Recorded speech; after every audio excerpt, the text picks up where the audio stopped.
Hi friends, എല്ലാവർക്കും നമസ്കാരം. ഇന്നേക്ക് ഇഡ്ഡലിയുടെ കൂടെയും ദോശയുടെ കൂടെയും സാപ്പാടിൻ്റെ കൂടെയും ഒക്കെ നല്ല സൂപ്പർ കോമ്പിനേഷൻ ആവുற മാതിരി നല്ല ടേസ്റ്റിയായി செஞ்செடுத்த കേരള സ്റ്റൈൽ ഉള്ളി സാമ്പാറിൻ്റെ ரெசிபி தான் உங்களுக்காக நான் ஷேர் பண்ண போகிறேன். காய் வகைகள் எதுவும் இல்லைன்னாலும் நல்ல சூப்பர் டேஸ்ட்டில் இந்த சாம்பார் நமக்கு செஞ்செடுக்கலாம். ரொம்ப ஈஸியாய் ஒரு 15 நிமிஷத்துக்குள்ளே நமக்கு இந்த சாம்பார் செய்யலாம். இதனோட டேஸ்ட் அருமையாக இருக்கும். நீங்கள் கண்டிப்பாக இந்த ரெசிபி ட்ரை பண்ணி பாருங்கள். அதுக்காக 1/4 கப்பு துவரப்பருப்பு குக்கரில் நல்லா கழுகி க்ளீன் பண்ணி எடுத்துகிட்டு வந்திருக்கு. நல்லா கழுகி குக்கரில் தண்ணி ஊற்றி கொஞ்சம் மஞ்சள் தூள் உப்பு போட்டு எடுத்திருக்கு. உப்பு போட்டு நல்லா மிக்ஸ் பண்ணியதுக்கப்புறமா கொஞ்சமாக எண்ணெய் ஊற்றி நல்லா கலரி விடலாம். நீங்கள் என்ன எண்ணெய் யூஸ் பண்ணுமோ அதே எண்ணெயை ஊற்றிக்கோங்க. அதுக்கப்புறமா 3-4 பல்லு பூண்டு அதிலேக்கு போட்டு குக்கர் மூடி வச்சு கரெக்டு விசில் வச்சு பருப்பு நல்லா வேக வச்சு எடுக்கலாம். இனி ஒரு 20-25 சின்ன வெங்காயம் எடுத்திருக்கு. கூட 2 பச்சை மிளகாய், ஒரு நெல்லிக்காய் சைஸில் புளி தண்ணியில் ஊற வச்சுருக்கு, 2 தக்காளி கட் பண்ணி எடுத்திருக்கு. இனி ஒரு கடாய் அடுப்பிலேக்கு வச்சு சூடு பண்ணி எண்ணெய் ஊற்றியிருக்கு.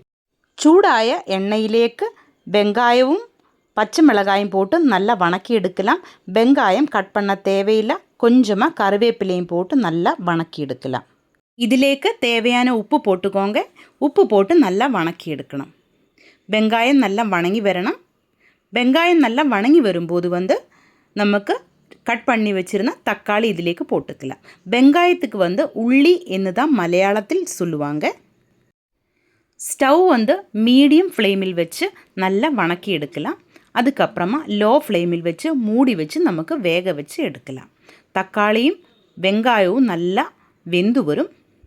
ஒரு நிமிஷம் கூட நமக்கு இதே மாதிரி வணக்கி எடுத்ததுக்கப்புறமா 1/2 டீஸ்பூன் மஞ்சள் தூள், 1 teaspoon Kashmiri chilli powder, 1 teaspoon வரமிளகாத்தூள், 1 டீஸ்பூன் கொத்தமல்லி தூள், 1/2 டீஸ்பூன் வெந்தயம் தூள், 1/2 டீஸ்பூன் பெருங்காயத்தூள் இவ்வளோ போட்டு நல்லா வணக்கி எடுக்கலாம். நம்ம இதிலேக்கு சாம்பார் தூள் கடையில் வாங்குகிற எந்த தூளுமே இதில் போடுறதில்ல.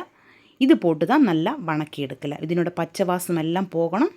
அந்த மாதிரி நல்லா வணக்கி எடுத்ததுக்கப்புறமா நம்ம வேக வச்சுருந்தா பருப்பு இதிலேக்கு சேர்த்திக்கலாம். பருப்பு சேர்த்தி நல்லா மிக்ஸ் பண்ணியதுக்கப்புறமா தேவையான தண்ணி ஊற்றி கரெக்டாக நமக்கு கிரேவி ரெடி பண்ணி எடுக்கலாம். பருப்பு நல்ல கெட்டியாக இருக்கும். அதனால் இன்னும் கொஞ்சம் கூட தண்ணி நமக்கு தேவை இருக்கும். நம்ம இது வரைக்கும் இதில் புளி சேர்க்கலாம். 2 தக்காளி மட்டும்தான் சேர்த்திருக்கு. புளி நம்ம செக் பண்ணி பார்த்துட்டு புளி தண்ணி இதிலேக்கு ஊற்றிக்கலாம். அதிகம் புளி ஆகி போகக்கூடாது. கரெக்டாக புளி சேர்த்தி நல்லா மிக்ஸ் பண்ணியதுக்கப்புறமா கொதிக்க விட்டுக்கலாம். இப்போ கொஞ்சம் புளி தண்ணி நான் இதிலேக்கு ஊற்றியிருக்கு. இப்போது கரெக்டு பாகத்தில் ஆயிருக்கு. இனி இது கொதிக்க விடலாம். மூடி வைக்கலாம். லோ ஃப்ளேமில் வச்சு நமக்கு கொதிக்க விடலாம். இனி இன்னொரு கடாய் அடுப்பிலேக்கு வச்சு எண்ணெய் ஊற்றி அதிலேக்கு சின்ன வெங்காயம் ஃப்ரை பண்ணுறதுக்காக போட்டிருக்கு. அது நல்லா ப்ரௌன் கலர் ஆகும்போது கடுகு போட்டுக்கலாம். வரமிளகாயும் கருவேப்பிலையும் போட்டு நமக்கு கடுகு தாளித்து எடுக்கலாம். இந்த கடுகு தாளித்தது அப்படியே நமக்கு சாம்பார்லேக்கு ஊற்றிக்கலாம். நல்லா மிக்ஸ் பண்ணி எடுக்கலாம். இப்போது நம்ம சின்ன வெங்காயம் நல்லா ப்ரௌன் கலர் ஆகிட்டே இருக்குது. இனி கடுகும் வரமிளகாயும் கருவேப்பிலையும் போட்டு நமக்கு கடுகு தாளித்து எடுக்கலாம். கடுகு தாளித்தது அப்படியே நமக்கு நம்ம சாம்பார்லேக்கு ஊற்றி நல்லா மிக்ஸ் பண்ணி எடுக்கலாம். இப்போ பாருங்கள், நல்லா அருமையான டேஸ்ட்டில் உள்ளி சாம்பார் ரெடி ஆகிருக்கு. நான் சொன்ன மாதிரி சாப்பாடிൻ്റെ கூட பிசைஞ்சு சாப்பிட்றதுக்கு அருமையாக இருக்கும். அதே மாதிரி இட்லியோட கூடையும் தோசையோட கூடைയൊക്കെ நல்ல காம்பினேஷனாக இருக்கும். கண்டிப்பாக நீங்கள் ட்ரை பண்ணி பாருங்கள். இந்த வீடியோ உங்களுக்கு பிடிச்சிருந்தா கண்டிப்பாக நீங்கள் என்னோடய சேனல் சப்ஸ்கிரைப் பண்ணுங்கள்.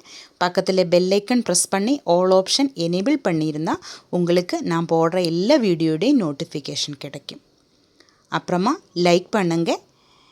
உங்களோட ஃப்ரெண்ட்ஸுக்கெல்லாம் ஷேர் பண்ணி கொடுங்க. அதே மாதிரி உங்களோட ஃபீட்பேக் வந்து கமெண்ட்டில் எழுதி போடுங்க. தேங்க்யூ.